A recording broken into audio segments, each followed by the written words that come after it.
Student, हम शुरू करने जा रहे हैं एबीसी कॉस्टिंग। ये 4th सेमिस्टर में है कलकत्ता यूनिवर्सिटी का।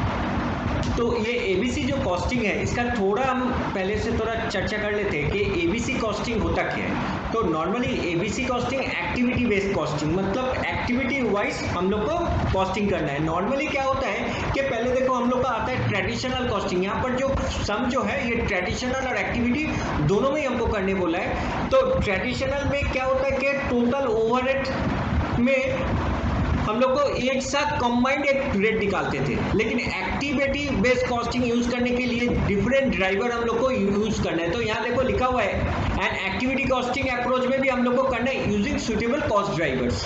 ठीक है, और एक्टिविटी कॉस्टिंग ये नया है, न्यू ट्रेंड है। ट्रेडिशनल कॉस्टिंग पुराना है, पुराना जमाने का। हम लोग दोनों ही सीखेंगे कि पुराना जमाने में हम लोग का कितना, कैसे हम लोग सम करते थे, कैसा कॉस्टिंग आता था, वो कितना गलत है, और एक्टिविटी बेस्ड कॉस्टिंग में कितना सही है, ये दोनों हम लोग को समझ में आएगा।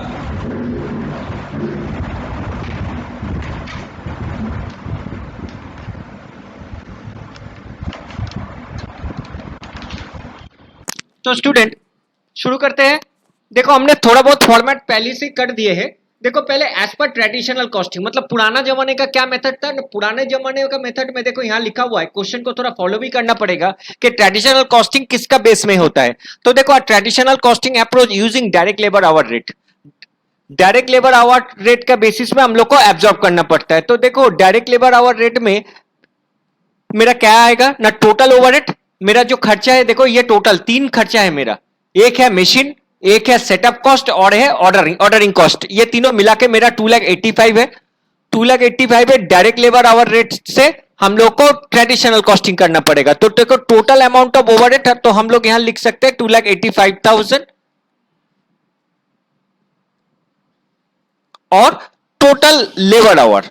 टोटल लेबर आवर कैसे होगा, क्योंकि हमको डायरेक्ट लेबर आवर से करना पड़ेगा। तो लेबर आवर देखो यहां पर लिखा हुआ है, देखो इस क्वेश्चन में direct labour our per unit, मतलब एक यूनिट बनाने में हमको 1 घंटा लगता है। तो कितना यूनिट पी प्रोडक्ट बनाया, 5,000। तो 5,000 इंटू 1, तो ये कितना हो जाएगा, 5,000 इंटू 1 प्लस, अच्छे से देखो प्रोडक्ट क्यू देखो 7,000 बना है, और इसका जो है 2 घंटा।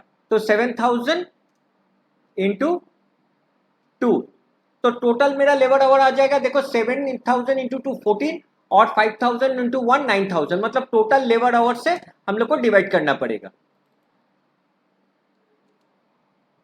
तो देखो ये ऑटोमेटिक मेरा आ गया। तो 2,85,000 मेरा टोटल खर्चा था, और टोटल लेबर आवर था 19,000। तो 2,85,000 को 19,000 से डिवाइड करने से हम लोग का 15,000 आ गया। तो ये क्वेश्चन आ गया 15,000। अब देखो ये ऑटोमेटिक आ गया, तुम लोग को समझा देते ओवरहेड कॉस्ट पर यूनिट। तो पी प्रोडक्ट को कितना खर्चा होता है, तो नॉर्मली देखो कि प्री प्रोडक्ट में हमको 1 घंटा लगता है, एज पर डायरेक्ट लेबर में कितना लगता है, 1 घंटा लगता है। पर घंटा का रेट क्या है, देखो लिखा हुआ है डायरेक्ट लेबर पर आवर का रेट है 15। तो पी बनाने में 1 घंटा लगता है, तो 1 घंटा इंटू 15 मतलब 15 रुपया लगता है। और ये मेरा आंसर है।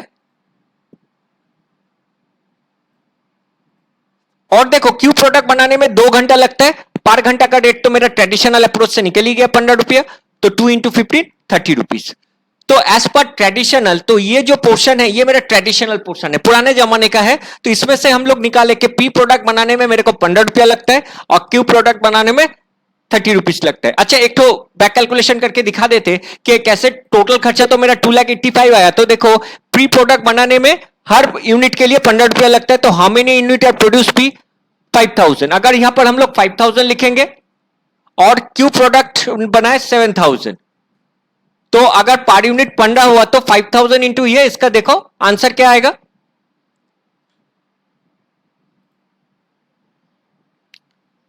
This into this.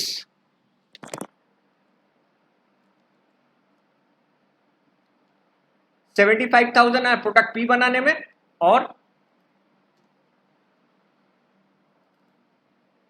2,10,000 लगा क्यू प्रोडक्ट बनाने में। दोनों को मिलके देखो 2,85,000 ही आ रहा है। ये दोनों मिला के हम लोग का 2,85,000 ही आया। ठीक है स्टूडेंट, तो ये गया मेरा ट्रेडिशनल अप्रोच। बैक कैलकुलेशन करके भी दिखा दिया हमने कि ये मेरा कैसे आएगा। 15 रुपया पर यूनिट, 5,000 यूनिट बना तो 2,85,000।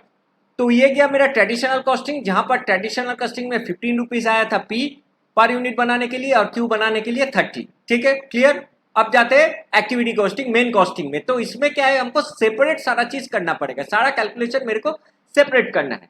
सेपरेट क्या, मेरा 3 टाइप ऑफ एक्सपेंसेस है, मशीन, सेटअप कॉस्ट और ऑर्डरिंग कॉस्ट। ये 3 सेटअप है, तो 3 सेटअप का अलग अलग रेट निकालेंगे। कैसे निकालेंगे ना, मशीन आवर रेट में देखो ओवरहेड और मशीन एक्टिविटीज कितना है, तो देखो ये 2,20,000 है, तो यहां पर हम लोग लिखते हैं 2,20,000।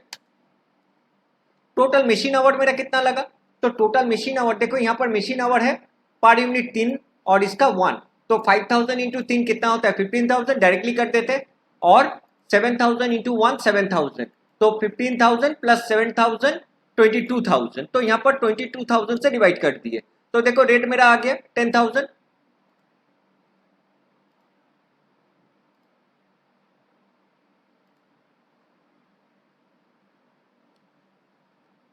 $22,000 डिवाइडेड बाई दिस आया, तो मेरा ये 10 रुपया आ गया। नेक्स्ट आते हैं cost per setup. Cost per setup क्या है, देखो मेरा सेटअप कॉस्ट क्या था, सेटअप कॉस्ट 20,000 था, तो यहां पर हम लोग लिखते हैं 20,000। और टोटल नंबर ऑफ सेटअप, तो टोटल नंबर ऑफ सेटअप्स क्या था, देखो टोटल नंबर ऑफ सेटअप्स बोला 10 और 40, तो दोनों मिला के कितना होता है 50। हर चीज खर्चे का डिफरेंट डिफरेंट रेट निकालेंगे, तो देखो इसको इससे डिवाइड किया, तो सेटअप कॉस्ट पर ऑर्डर आया 400 रुपया। क्लियर। अब कॉस्ट पर परचेज ऑर्डर, तो एक एक बार ऑर्डर देने में मेरे को कितना लगता है और ऑर्डरिंग कॉस्ट क्या है, देखो रिलेटिंग टू हैंडलिंग ऑर्डर मेरा टोटल खर्चा है 45,000, तो यहाँ पर हम लोग डाल देते हैं टोटल कॉस्टिंग में overhead related to order 45,000 divided by number of order. तो नंबर ऑफ ऑर्डर क्या है, तो क्वेश्चन में फिर जाते हैं, तो देखो टोटल नंबर ऑफ ऑर्डर 15 और 60, 15 और 60 मिला के कितना आता है 75। क्लियर। तो मेरा देखो डिफरेंट डिफरेंट रेट आ ही गया, इसका 10 आया, मशीन आवर रेट 10 आया, सेटअप कॉस्ट 400 पर ऑर्डर आया और ये 600 आया। ठीक है, अभी हम लोग एक कंपैरिजन स्टेटमेंट करेंगे, इसी हिसाब से हो जाएगा। तो आते हैं देखो ओवरहेड कॉस्ट पर यूनिट। अब ओवरहेड कॉस्ट पर यूनिट तो ट्रेडिशनल कॉस्टिंग में मेरा आया था 1530, अब इसमें कितना आता है देखो, जस्ट देखते जाओ यहाँ पर। तो देखो यहाँ पर रिलेटिंग टू मशीन आवर, तो देखो फर्स्ट में मेरा प्रोडक्ट पी में कितना मशीन आवर लगा, तो प्रोडक्ट पी में मेरा मशीन आवर लगा 3 इंटू 5, 3 इंटू 5 15,000 है ना, तो टोटल पी प्रोडक्ट बनाने के लिए मेरा 15,000 लगा। और मेरा रेट क्या है, तो रेट देखो यहां पर हम लोग रखा ले 10 रुपया, तो ये होगा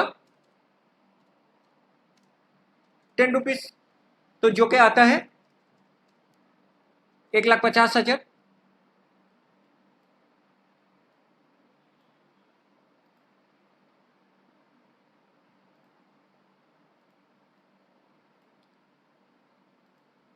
तो भी थोड़ा कर लेते, बाद में देखेंगे।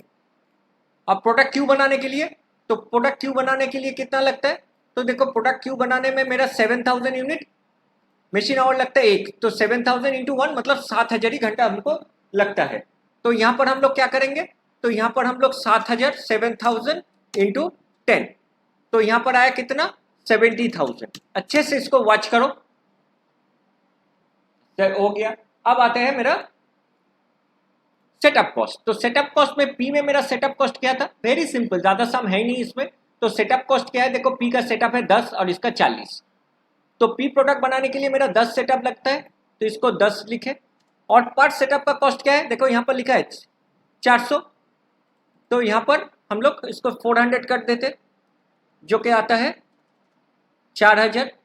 और इसमें कितना सेटअप था, इसका सेटअप था देखो 40, तो इसका 40 सेटअप था, तो यहां पर होगा 40 सेटअप, एक एक सेटअप का कॉस्ट है 400, तो कुल मिला के ये होता है 16,000।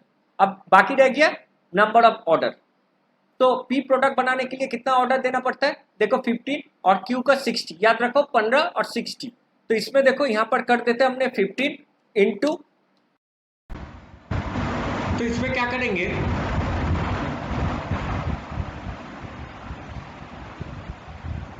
हैंडलिंग कॉस्ट था मेरा 15 और देखो रेट पर आया 600, तो दिस इनटू दिस मेरा कितना हो जाएगा 9000 हो जाएगा।